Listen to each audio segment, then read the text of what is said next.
Tens of thousands of demonstrators have descended on the streets of Georgia for the past 2 weeks, angry at the government's decision to suspend talks on joining the EU. Riot police have used violence to crack down on the protesters. So, where does this leave the country and its EU ambitions?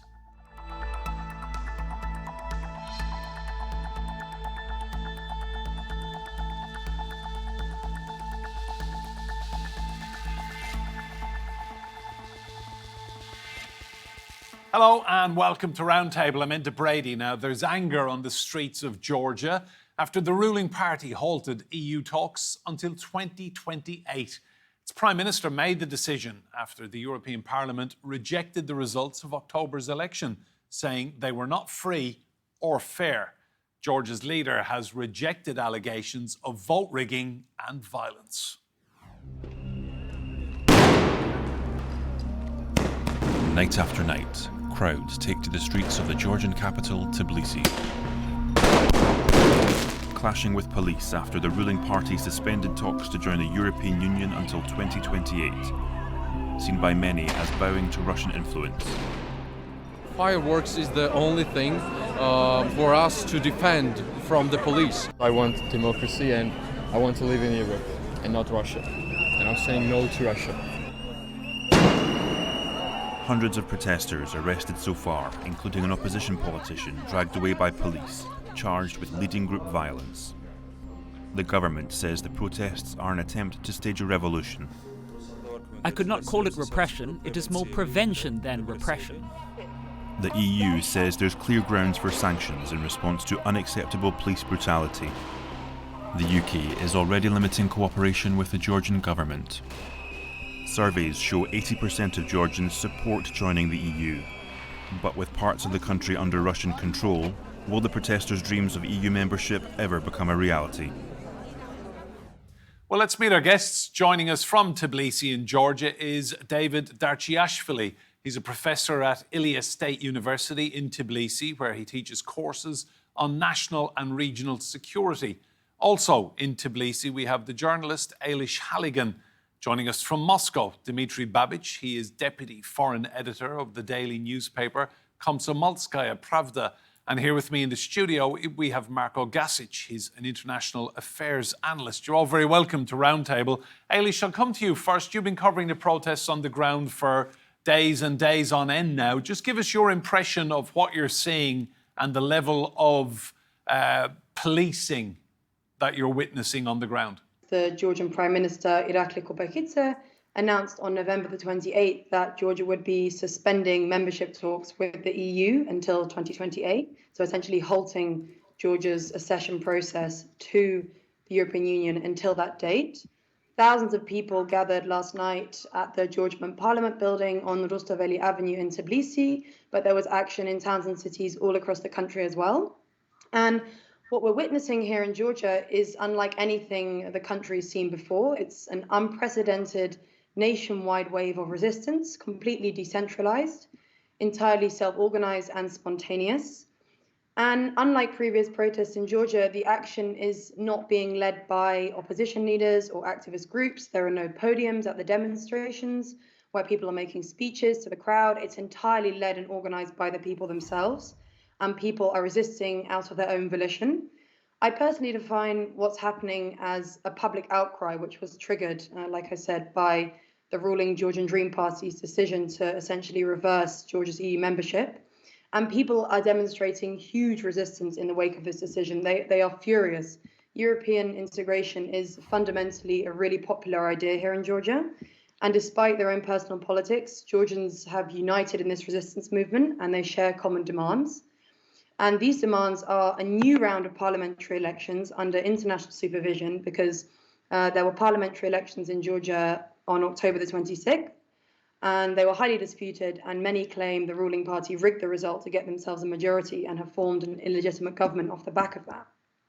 And this demand for new elections has remained consistent since the October elections and is still the key demand now. You know, people want this government out. And by extension, they want to ensure Georgia's European integration is no longer under threat. And as the protests have progressed over the last 12 nights, people have been given another reason to take to the streets, again, all across Georgia. And that is to oppose the systemic violence that we've seen being deployed by law enforcement against journalists, opposition leaders, civil activists, public figures who oppose the Georgian Dream Party, and of course, hundreds of regular demonstrators as well. So all layers of the resistance being targeted. David, give us your reading of these protests. How long will they continue for?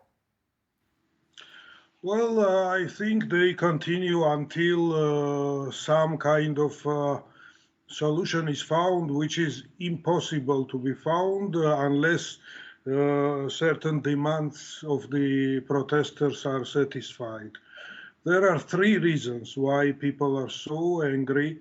The whole educated class, if you will, and larger segments of the society. One is the national issue, because Georgia identified itself with the strategic partnership with the European and Euro-Atlantic community through generations. All governments, one way or another, aspired to this and adhered to this partnership. And now we see this reorientation of the government, very clear, very unequivocal, from Western partnership towards the North, to partnering with Russia. Second is a democratic issue, because first, the elections were very much manipulated. And second, then the constitution is violated, because we have a special clause which guarantees Georgia's partnership with the European Union and North Atlantic Treaty Organization. So this clause is violated.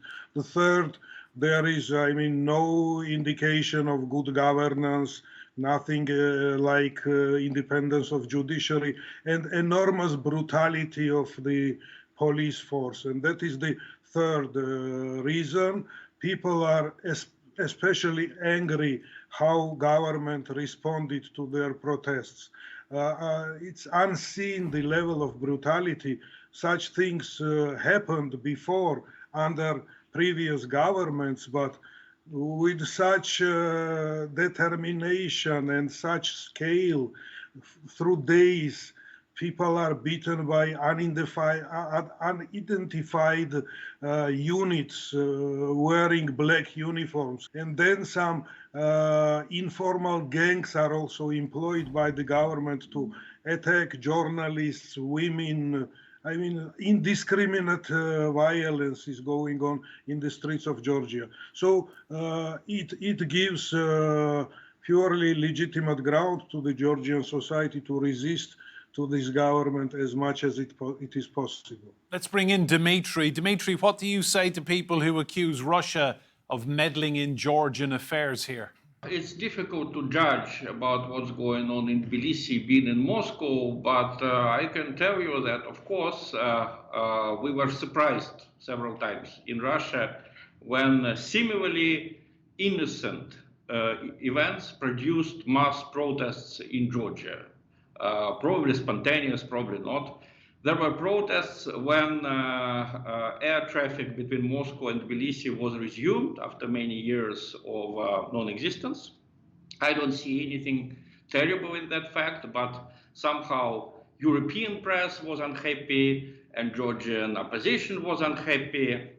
I think it reminds me, unfortunately, of the Soviet Union, when it was very difficult just to take a flight and go to another country. The second such event was the coming of a Russian Duma deputy, our parliament deputy. He came to Tbilisi, I guess, in 2020 to participate in an assembly of Orthodox nations.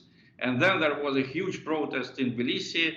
If it was spontaneous, so much the worse, because people smashed windows and got inside the parliament and misbehaved terribly, simply because a Russian deputy sat in a chair in the parliament. The third event was a Russian television personality, Vladimir Pozner, who came to Tbilisi to celebrate his anniversary. I think he was 80 years old.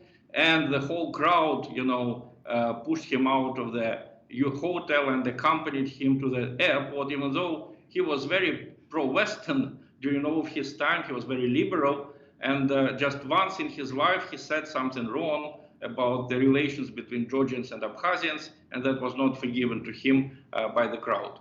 So when we see it, we are just puzzled, and somehow I'm not quite sure that the European Union is absolutely right in its policy towards Georgia, because it looks like the European Union forces Georgia to continue the same policy which was started by Mikhail Saakashvili when he came to power through basically unconstitutional means in 2003.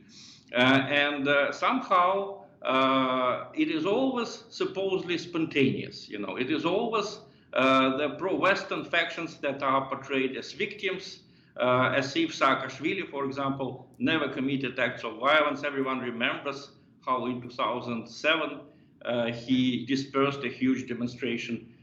He was actually deposed from power, ousted from power at an election in 2012 because of police brutality. Marko, what do you say to the accusation that Georgian Dream, the ruling party, is very much Moscow-led? I'd say that Georgian Dream, to me, seems to be Georgian interest-led. I mean, clearly, we are now in a very difficult geopolitical situation globally. And at this point, with Trump coming in a couple of months, Ukraine negotiations about to start presumably quite soon after that, there's a sense, I think, in certain quarters in the West that we need to make as much difficulty for the Russians everywhere as we can to weaken their hand and increase their willingness to compromise as we see it in Ukraine, and causing trouble again in Russia's backyard in Georgia, trying to foment two peoples who really should not be at war. One is a tiny little small nation of 3.7 million people, and we're trying to create a crisis there to force those people to wage our Western policy against Russia in their own country, of which they can only be the losers. I'm astonished sometimes how many people in those countries identify more with their globalist usually sponsors than they do with their own fellow countrymen who would bear the brunt of any military altercation with Russia. Well, we in the West would weep crocodile tears for our newly created dead heroes, as we're doing for the Ukrainians who all died in that struggle. So I feel that we've been here before. Colour revolutions are standard practice. We have meddling in elections, standard practice, standard by the EU. But the EU says there was meddling in the Georgian elections by the Russians. The EU loves to accuse others of meddling. It's meddled in Moldova. It accuses others of disinformation while it enshrines its own information as being the biblical truth of its new gospel. In Romania, it has abolished presidential elections without either of the candidates in the final run of those elections wanting that to happen. Well, it's called for the abolition. It's called for the abolition. Those elections have been annulled, and we're now supposed to start again because they didn't like the result. So the EU has no problem with meddling in elections. What it doesn't like is if the result isn't the result that the EU wants. And at this point, that result is all important because, as I say, we have a geopolitical huge situation to resolve in Ukraine. And I view this attempt to stir the pot, like every other colour revolution in Georgia now, as part of the desire to create difficulty for Russians to make them more accommodating regarding Ukraine. Ailis, talk to me about what young people are saying to you on the streets then when you're out covering the protests about European Union membership. What does EU membership mean to the people of Georgia, and in particular the young people you're speaking to? Yeah, and I think whether or not it would be the ideal future foreign policy path for Georgia moving forward, to understand the protests and to predict where they might go, you need to understand why people are on the streets. And, you know, for a country like Georgia, where European integration is such a fundamental national idea among not just the younger generations and has massive popularity, this announcement by the Prime Minister recently felt like a real betrayal and has incited a huge amount of anger from all layers of the population.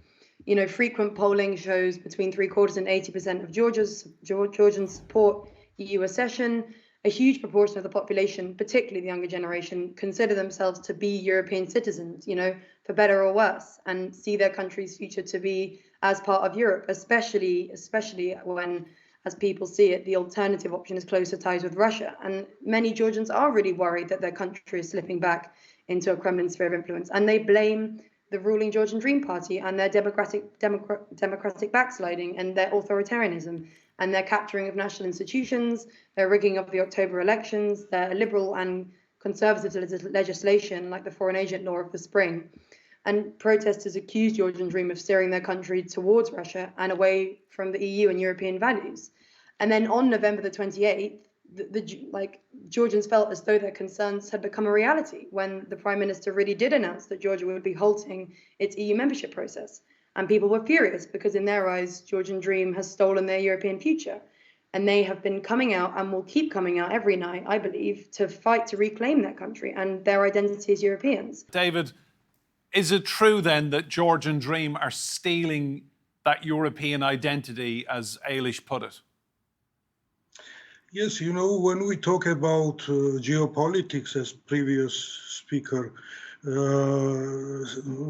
did, I mean, we should not forget values also, because, I mean, mankind is attached to certain set of values, and these values, in the case of Georgian troubles, are democracy versus Russian instigated feudal criminal mafia-like system.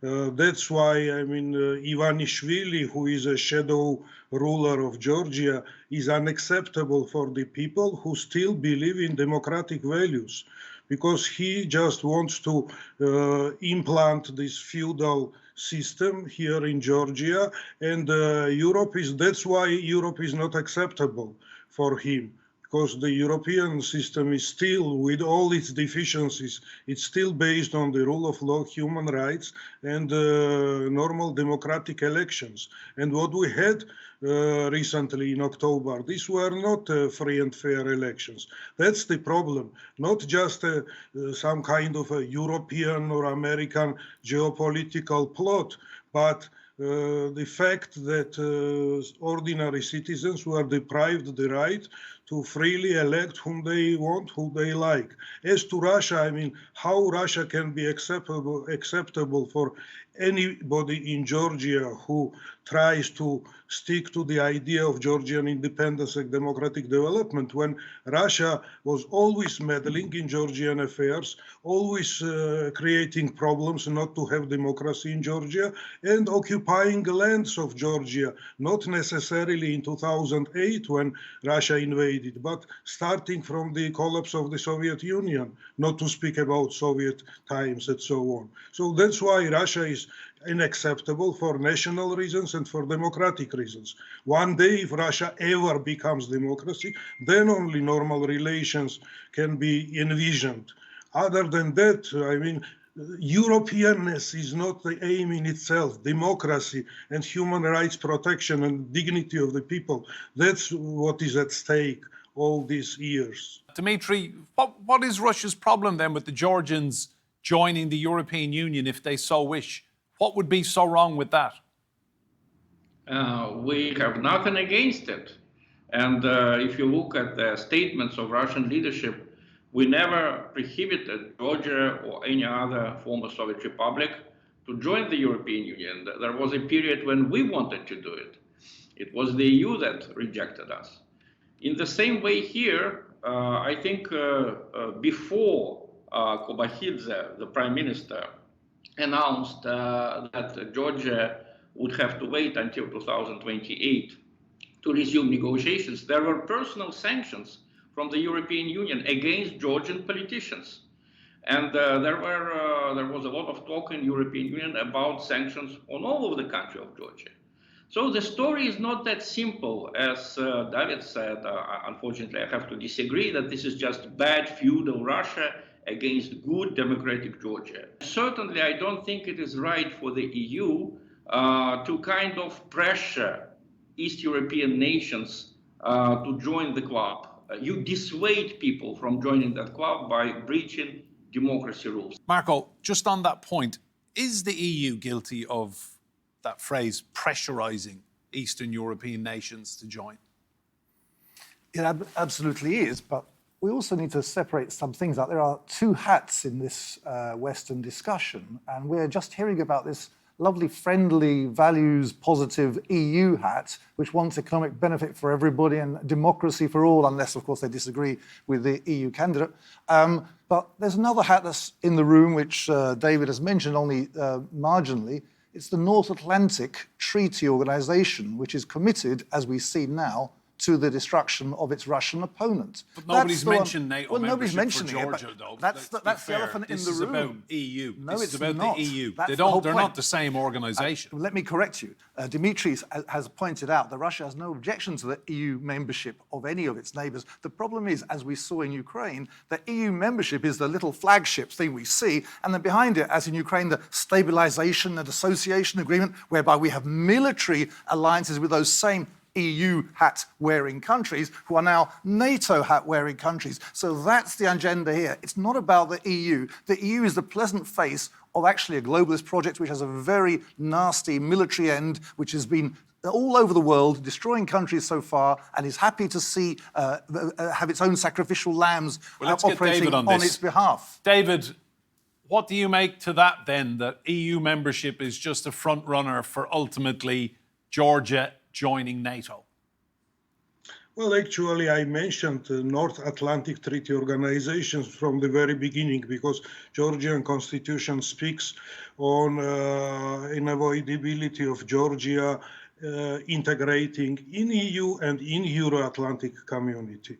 So, but first of all, Russia was opposing its former Soviet colonies to join even European Union. So it's not true that Russia did not care about it. One has just to recall 2013, how Sarkisian, very last moment, had to refuse to sign association agreement. And what happened in Ukraine, why the Maidan was eventually the response of the Ukrainian society to Russia meddling into Ukrainian affairs. It was not neither European nor NATO plot. It was just the desire of Ukrainian national identity to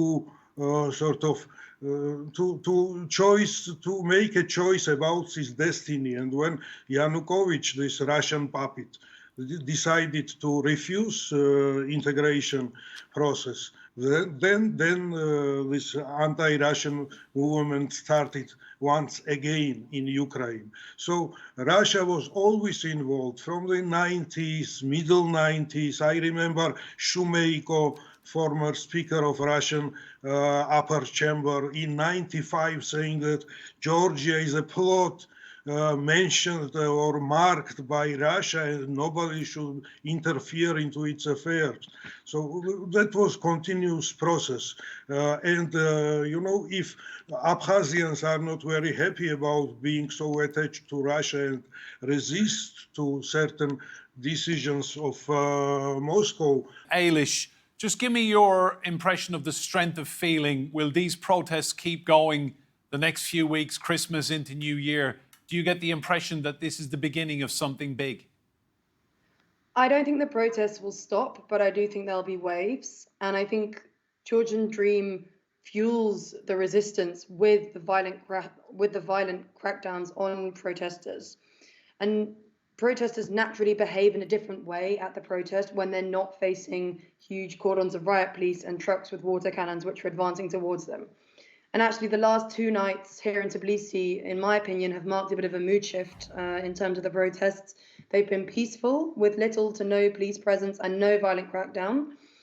And in contrast to the first 10 nights, this indicates that the ruling party no longer really see the protesters as a threat, or at least want to show that they don't. So I think while the crowds every night are still huge, a wall of people filling Rustaveli Avenue, without the police to fight against or repel, and almost without that atmosphere of kind of tension and drama, people are just kind of standing around on the street talking amongst themselves. And it feels a bit passive, and it feels like it's maybe lacking direction. And I think there's a danger of it just becoming the norm to go out onto Rustaveli every night and stand there and kind of forget why they're there in the first place. There is still a massive outpouring of anger, and this spirit of resistance is definitely there, and it's very strong. We can see that in the sheer number of people coming out every day all over Georgia. But to me, it feels like the government repression is only ramping up, and it doesn't seem like the protesters have anything new to counter it with yet. And they will need to come up with something new and something concrete. It can't just be a reaction to the next level of government crackdown. But obviously, this movement by nature is decentralized, and having no leadership makes organization and coordination that much harder. And now that 400 people have been arrested, and a lot of the boldest people in these protests are out of the picture. But, I will also say that the last couple of months in Georgia have shown us that how people resist and how the government reacts to resistance and how people then react is so unpredictable. So I'm in no way saying that the protests will stop. I just think there'll be waves, as I said. Ailis, thank you. And David, Dmitry and Marko here in the studio as well. Thank you all so much for your insight. Remember, you can see more discussion and debate on our YouTube channel. Just search for Roundtable TRT World. But for now, from me, Enda Brady, and all of the team here, goodbye and thank you for watching.